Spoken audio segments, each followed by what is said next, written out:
Hello and welcome back to my continued look at all the named HQs of the Space Marines Ultramarines chapter. We've gone through Manius Calgar, pt3Varro, and this week on to Varro, Tigurius, I want to say that, Chief Librarian of the Ultramarines. Sounds good. Let's have a look. Here's a base, 230 points, and for that you get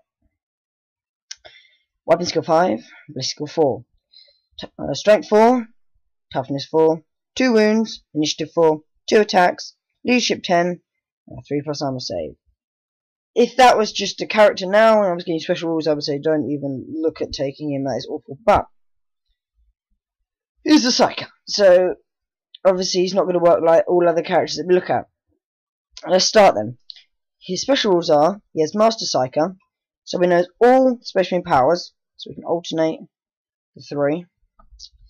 He has Gift of Presence, and this is a very useful one. I like this one. You get to re-roll your reserve rolls. Now, that is a fantastic rule if you create any sort of deep strike army, because that is game changing, especially the successful ones. Yeah, I'm going to bring them in, and then I'll bring them in as well. You know, you think, oh no, if they don't come in together, they're both going to die, right? Oh, roll that one. Oh look, that failed. Roll that one. No, I won't re-roll that one because it's fucking. Or I re-roll this one. Oh, look, it passed now. And there you go. So you can really manipulate your reserve, especially when you get like the 4 pluses. Then you can really start messing around, messing your opponent's mind. That's all the special rules he has now to his war gear. He has the Hellfire Hood, or the Hood of Hellfire, which means he can use 3 powers per turn. That's a positive thing. And he is obviously counts as a psychic hood. It's fantastic. And then he has the Rod of Tigurius, which is a master crafted force weapon. The problem with this is, we have a quick peek at his stat line. Strength 4, toughness 4, 2 attacks. He's got a pistol and stuff, so that'll be 3. And he has a bolt pistol. He's not going to be a combat monster, so I wouldn't suggest sticking him in close combat ever. And this is where you start to find the real underlying flaws with Space Marine Psykers when you have a look at their psychic powers. Now, you'd want this Tigurius to have 3 really, not great, but just long range attacks. You sit at the back of the board, 3 powers off per turn, 3 powers off per turn, bringing all your reserves in, and if he does get, fair enough, he's got his Rod of Tigurius and you can stab him with it. But you might die, but then he's done his job. Something like Living Lightning, for example.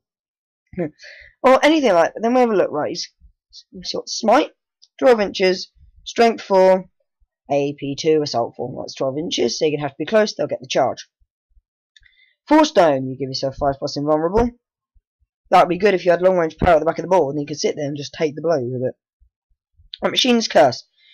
I'll come back to this, the most useful one. You've got the Avenger, that's a template, Strength 5, AP3. Again, you've got to be up close.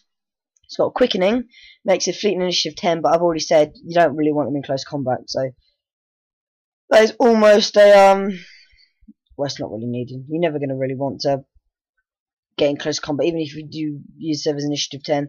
It's not going to help because you do not want. He's not built for close combat. Look at his stat line. Look at his weapons. Look at his armor. He's not going to win that often. Then he has Null Zone. This is a good one. Anyone in 24 inches has to reroll their invulnerable save. Again, good for back of the board, just forcing your opponent down. That would have been good. If you were saying like Living Lightning, Null Zone, and Force Stone, that would have been a good combo. But you don't. You've got to rely on close attacks. But Might of the Ancients makes him Strength 6, and you're 2d6 of penetration. Gate of Infinity, this is the most useless one. He gets a 24-inch deep strike. Now, not only that's like horrifically wrong, you can lose your 230-foot leader. It's only 24 inches. Unless you are desperate to get away. Abaddon is charging at you, and you think, oh, this is the end of me. He's going to die. No, I've got 2. I can escape. It could get annoying for your opponent that you deep strike all over the board, but you can only do it once. That's the same. Finally, is Vortex of Doom. And his Strength 10 AP1 Blast. No. 12-inch range though. Again, you've got to be up close. And plus, you've only scattered straight back onto Tigurius the librarian. Oh, never mind, he died.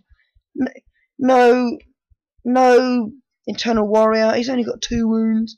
Oh, judging by this. Oh, also the one I point. This is the best machine's cast. 24 inches. You pass it instant glancing here. In the new Warhammer 6th edition, that is unbelievable. Right. Let's get rid of Land Raider quickly. Just go. Die. Because you need to be 10, so you're generally going to pass psychic test. There's 2 ways you can go about this guy. As it should be. 1, you cannot bother with him. On the sheer fact that his psychic powers are rubbish. Not rubbish, but they're not long range enough for his abilities. You can make him really, really shooting. Really, just get in there, kill as much as you can, and go. In which case you take Smite, you take Vortex of Doom, and you take Avenger. And just get him in there. 1 turn, use your 24-inch deep strike. If he fails, never mind, he was going to die anyway. Get him in there. The first time he's in there, fold his psychic powers off, kill as much as you possibly can, and then accept a death. That's one way of playing him. He might not die, you might get him in for 2 turns, you might scrap. That could work. The other one, this would be the most interesting, without doubt. Try and make him a close combat machine. Take Might of the Ancients, so he's strength 6 suddenly. Take Quickening, he's initiative 10, and then take something like Null Zone, force him through all the invulnerables, because you're forcing the invulnerables, and just challenge people with him, or go into close combat with him. That would work. For that reason, that he's a little bit adaptable. I do not think he's as good as Tigurius because I think he will die, and I do not think he's worth 230 points. It's an odd one because I don't know how you're going to mount psychic powers. Right, I'll go. Right. If you give him a random rubbish combination of psychic powers that don't fit together, I give him 6. If you give him the shooting ones, the combo of 3, I give him 7. But because then when I adjust his stat profile to make him that close combat machine, I reckon he in a squad could get rid of quite a bit, and I will give him 8 as our best thing so far. If you build the close combat, strength 6, 2d6 vehicle penetration, and then you can interchange it per turn. So if you see a vehicle, glance it. So his adaptability, I will give him 8. So they're the 3 marks. Agree, disagree, comments below. I'm out.